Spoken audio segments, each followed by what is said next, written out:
नगर दक्षिणचे खासदार निलेश लंके यांनी शेतकऱ्यांच्या मागण्यांसाठी जिल्हाधिकारी कार्यालयासमोर केलेलं आंदोलन हे पालकमंत्री राधाकृष्ण विखे पाटील यांच्या भेटीनंतर स्थगित करण्यात आलंय।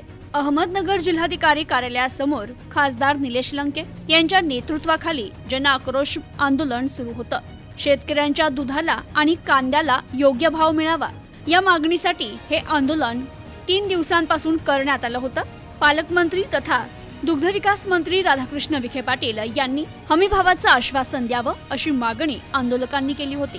3 दिवस चालू असलेल्या आंदोलनादरम्यान याबाबत मंत्री विखे पाटील यांनी खासदार निलेश लंके यांना भेटण्याची तयारी असल्याचं म्हटलं होतं। दरम्यान राष्ट्रवादी काँग्रेस शरद पवार गटाचे प्रदेशाध्यक्ष जयंत पाटील यांच्या मध्यस्थीने तसेच अहमदनगरचे पालकमंत्री तथा दुग्धविकास मंत्री राधाकृष्ण विखे पाटील यांनी दिलेल्या काही आश्वासनांनंतर खासदार निलेश लंके यांनी शेतकऱ्यांसह केलेलं हे आंदोलन स्थगित करण्यात आलंय।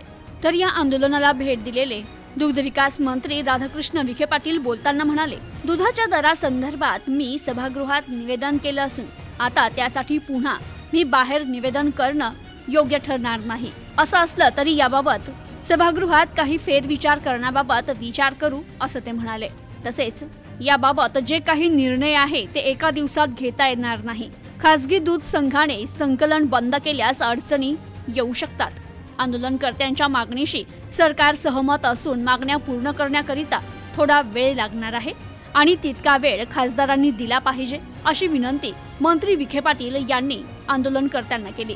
त्यानंतर खासदार निलेश लंके म्हणाले, मंत्री महोदयांनी आंदोलनकर्त्यांकडे वेळ मागितली असून यात येणाऱ्या तांत्रिक अडचणी आम्हाला समजतायत। अधिवेशन सुरू असल्याने तुम्हाला पण थेट काही घोषणा करता येणार नाही हे आम्ही समजू शकतो। अनुदान देण्यापेक्षा दुधालाच भाव वाढवून दिला पाहिजे आणि दूध भेसळ रोखली पाहिजे असंही लंके म्हणाले। दरम्यान खासदार निलेश लंके यांनी मंत्री विखे पाटील यांनी दिलेल्या आश्वासनानंतर आपलं आंदोलन मागे घेतलंय। Bureau report, news today 24, Ahmednagar.